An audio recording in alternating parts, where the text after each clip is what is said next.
This is what may very well be the first and last entry of this journal. I know I'm breaking the mold here, putting this message online for all to hear, but there's a reason for it.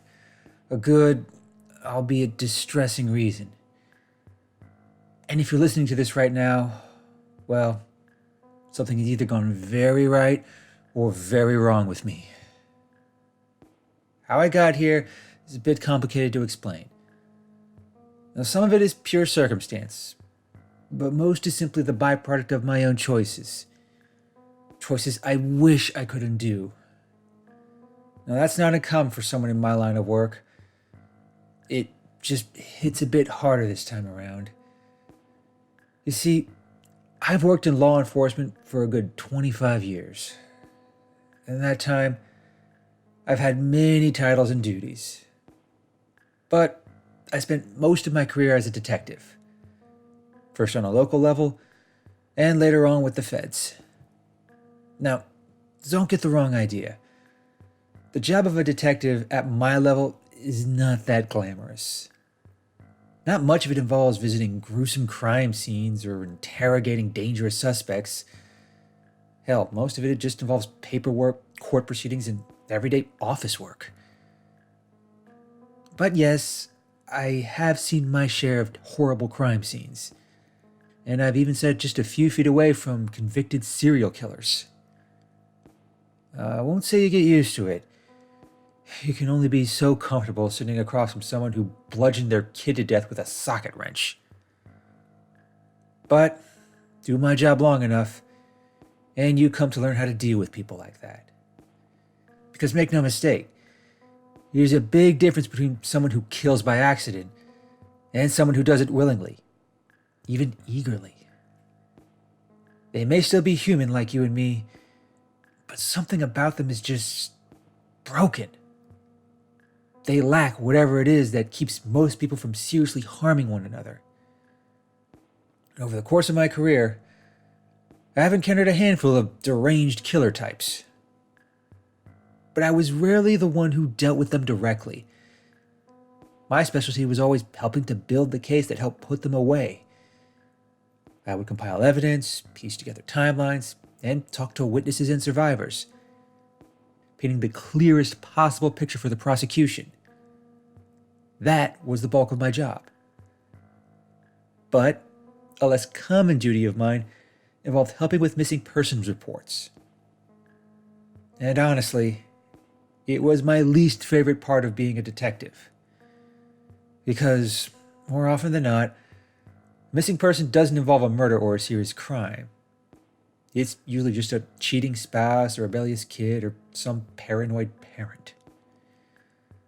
And as much as I resented that role, I do admit it has its place. Many, many terrible murders and gruesome crimes start off with someone who goes missing.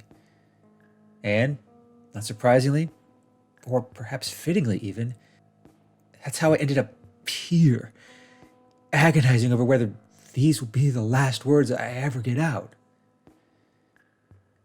It started 6 months ago.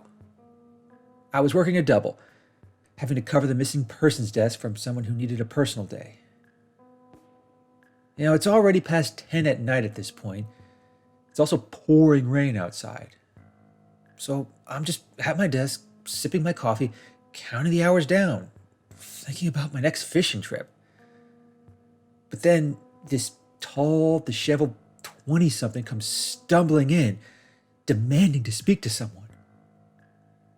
The poor intake officer was new and very, very nervous. She must have thought the guy was on drugs or just shot someone. But I was there, so I offered to sit down with the guy, take his statement, and help him file a report. The man seemed oddly grateful. Hell, I've never seen someone so eager to get into an enclosed room with an on-duty cop, even someone who hadn't been arrested. This guy, he just kept looking over his shoulder, trembling in fear, as though he thought a pack of hungry wolves were hunting him. Now, I'd seen that before in plenty of civilians, but something about this felt different. This guy wasn't on drugs, He wasn't rambling incoherently. He also didn't come off as mentally disturbed or anything. He was just an ordinary guy, looking like he'd seen a ghost, or hell, an army of ghosts. Once I got him into my office, I tried to calm him down. I gave him some coffee, offered him a snack, but he was still so tense. Still looking over his shoulder every few seconds, even though we were in an enclosed room. For both legal and personal reasons, I won't reveal his name. So for now, let's just call him Greg. And what Greg told me was plenty disturbing, even for a detective. Please, you have to help me. Someone's killing my friends. They're all just disappearing. And I think I might be next. That's how he started his statement. Now, naturally, I had a lot of questions. And Greg was plenty forthright, more so than most people. But that only convinced me that he was probably telling the truth. He claimed to be part of this online community called the Omegas. They're this loose collection of mostly young men who specialize in organizing campaigns of trolling, shitposting, and meme making. Their targets vary, but most relate to hot-button political or social issues. I know it sounds like typical internet dumbassery, but these guys were a lot more organized. They would go into comment sections, subreddits, and social media, harassing and annoying people they don't like or don't agree with, including a number of public figures. Look up any major online harassment effort in the past 4 years, chances are the Omegas were part of it. But Greg didn't dwell too much on those past efforts. He'd even talk about the nature of his politics, even though the Omegas clearly had their leanings. He just said over the past several months, numerous members and their associates had been disappearing. They weren't being kicked offline. They weren't on vacation, in jail, or operating under a new identity. They were just gone. Vanished without a trace. And for once, that's no exaggeration. Greg provided me a list of names and online personas. Wasn't a very long list, only about 14 in total. But he claimed that those were the only ones he could get data on. Now, how he got that data, he didn't say, and I strongly suspect he used less than legal means to get that data. But however he got it, I was able to confirm the details. Every single person on that list, at least the ones with legal names attached to their user profiles, was missing. Now, there was no hint of any secondary crime, no robbery, assault, or direct threats of violence. One day, they were just out there living their lives, doing whatever the Omegas did when they weren't online trolling, and the next they were just gone. Now, say what you will about people like this. I don't like trolling or shitposting either. But it's one thing to say a few awful things online. It's quite another when it leads to real-life disappearances. Now, as an experienced detective, it raised all sorts of red flags. And after checking these names in our database, I confirmed that all of them were listed as missing. A few had been listing long enough to be declared legally dead. But since there were never any bodies or crime scenes to investigate, it didn't garner that much attention. From the perspective of the public and law enforcement, these were all just unrelated disappearances, happening to different people across multiple jurisdictions. Had you not known these people were all part of the same online community, you would have thought it to be totally random. But it wasn't. I agreed to look into it further. If there was indeed someone going around killing members of this online group, then it was my job to find them and stop them. But it's also here where I made my first critical mistake in the case. After I took Greg's statement, he gave me all the data he had on a couple of flash drives. I thanked him, had him sign a few papers, and told him to go home. But he actually refused to leave. At one point, he even asked to be taken into protective custody, still worried that he might be the next to vanish. He even went so far as to grab my empty coffee cup and throw it on the floor, hoping I'd arrest him. I still refused. I just thought Greg was being overly paranoid. And that ended up being my second big mistake. Because what happened next changed the course of my career, as well as my own life. The very next day, Greg went missing. It's very likely that I was the last person he spoke to. Because when I called him the next morning, he didn't answer. I thought he was still being paranoid, but then a few days later, his mother and sister called, saying they hadn't heard from him. They'd sent a local cop to do a wellness check, but when they got to the apartment, he was gone. Just completely gone. His computer was still there.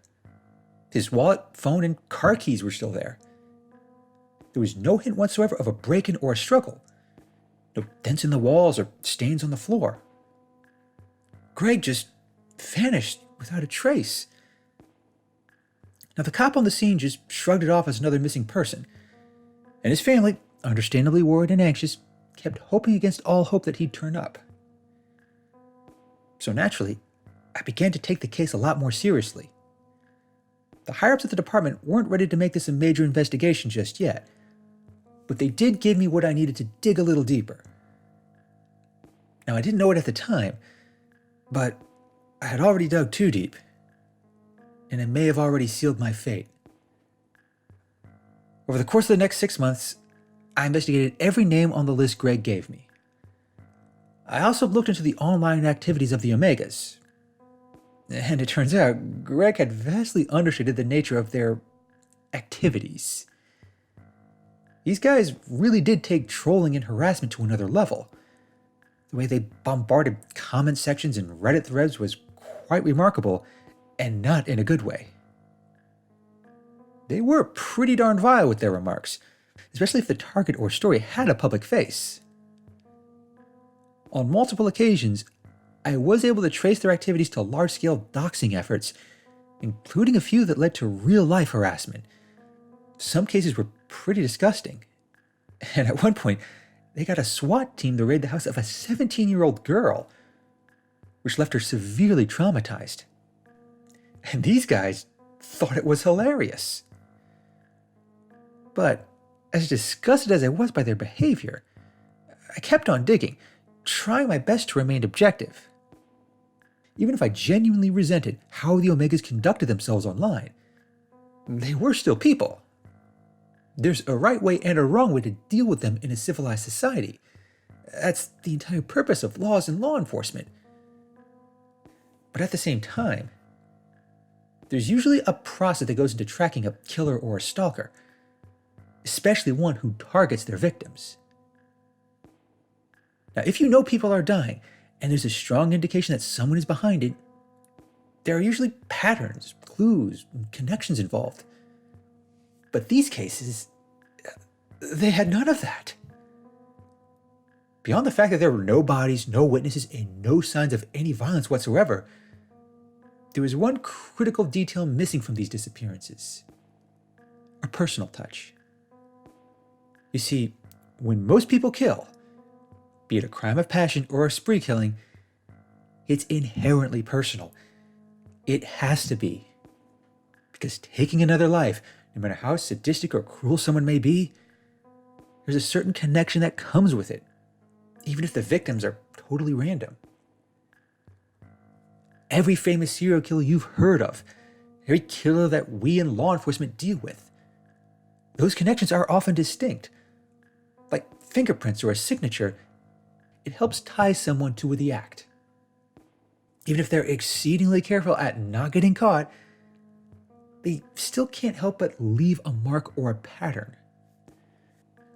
But in this case, the only pattern was the sheer absence of that personal touch. Whoever was doing this, be they one individual or some organized group, they had taken their ego completely out of the equation. It's like they went out of their way to not just target the members of the Omegas, they wanted them erased.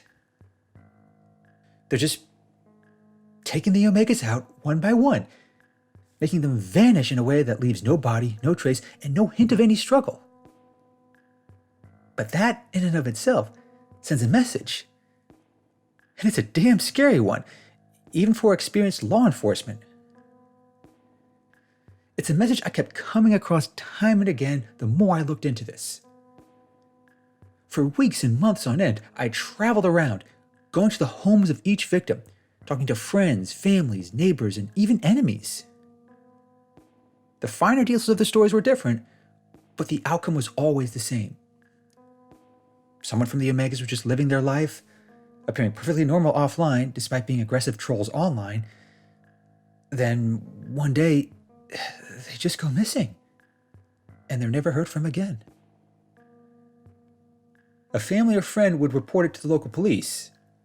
The police would then look into it, but they'd find nothing. Not even a broken lock or a cracked window. In some cases, the victim and their car disappeared, but there was never a trace that remained. They weren't killed as much as they were deleted. After about the 9th person I investigated, it really started to get to me. Everything I thought I knew about hunting murderers and spree killers became moot. And when I spoke to the mother and fiancé of this 32-year-old Omega member and heard them beg for me to find him alive and well, the true horror of it all started to sink in. Because it's one thing to commit a gruesome murder, leaving a mangled body in a bloody crime scene. But when someone just disappears without a trace, removed from this world as though they never existed, that's actually a lot more terrifying. At least with a gruesome murder scene, there's something to bury. There's a sense of closure, knowing the victim is dead and not just missing. But with this, all the unknowns and the implications, it just makes it so much worse. You just can't help but fill in the gaps with something dark and horrible from the pits of your imagination. But in that same interview with the mother and fiancé, I managed to get my first and possibly last clue. Like with every other victim, there was nothing of value taken. But they did leave me access to his room, and in his dresser drawer was this notebook of passwords that he used for his social media accounts. Now, since this was technically a missing persons case and not a criminal investigation, I didn't think I needed a warrant. In hindsight, I probably should have checked with my superior, because when I opened that kid's computer and logged in, I found something that somehow made the disappearances even more disturbing. On this one Reddit thread where the victim had been posting, there was this one comment from an anonymous user, and it was just one single word without a hint of context. Goodbye. I then checked some other social media accounts and comment sections. I saw the same thing. It was always under different names and different anonymous users, but it always said the same thing with no context or emphasis. Goodbye. That comment usually came a week prior to their disappearance. It was a key connection among the very, very few I had. I genuinely thought this would help further my case. But once again, things got complicated, and this time it was my fault. I tried raising the profile of this case. I urged my department to start making public statements, warning members of the Omegas that a killer was on the loose. Now, in retrospect, I probably could have been a bit more tactful. The department head was not keen on telling people to panic about a killer, let alone one who targeted a bunch of internet trolls. Plus, these still technically weren't murders. Many of these individuals were still classified as missing people. And when I tried to show them what I uncovered online, they just got pissed because I didn't get a warrant. Now, I freely admit that was a mistake on my part, but I still kept pushing them to do something.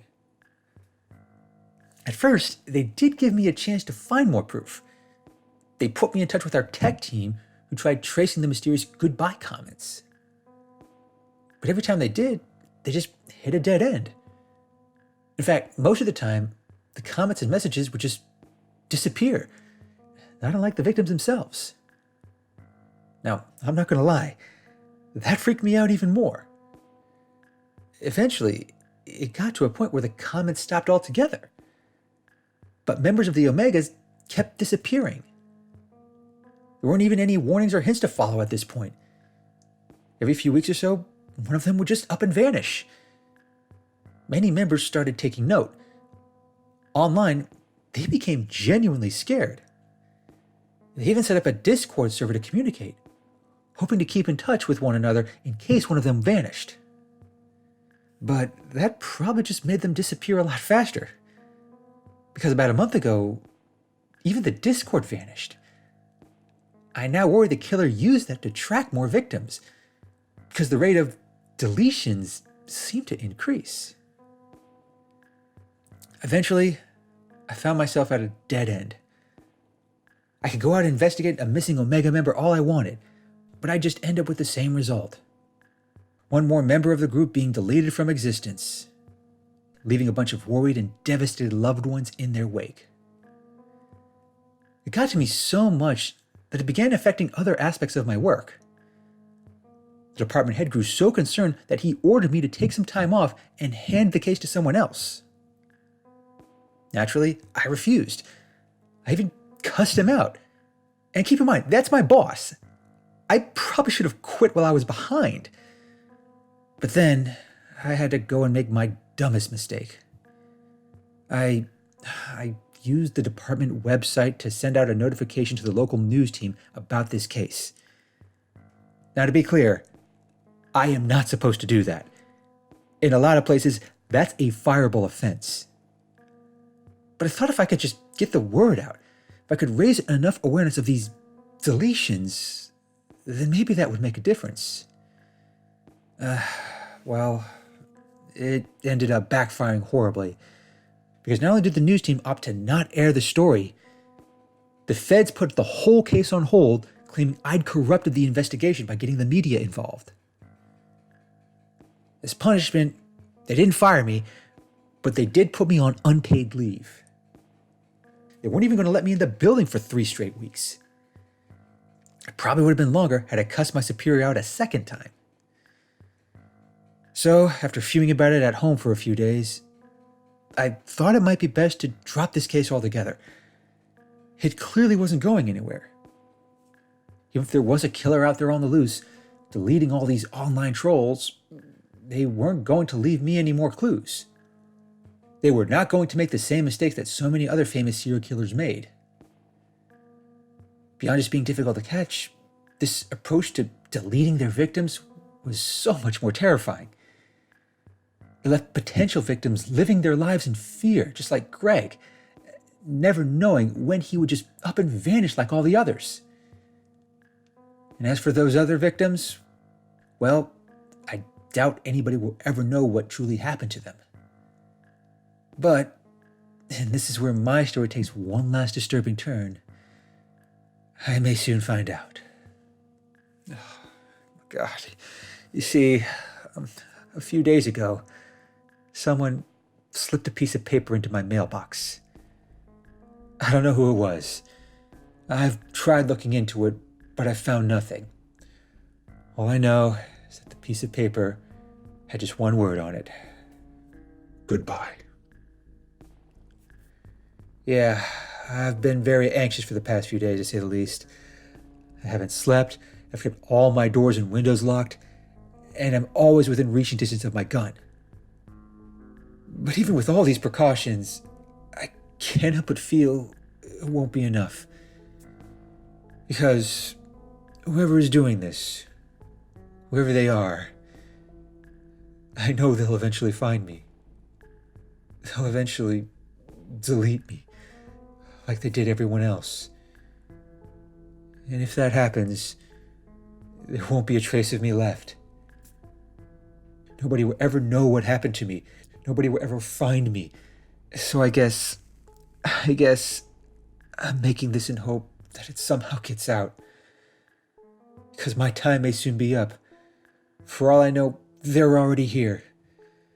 Just please, if anyone is hearing this, keep searching. Don't let me get deleted. Don't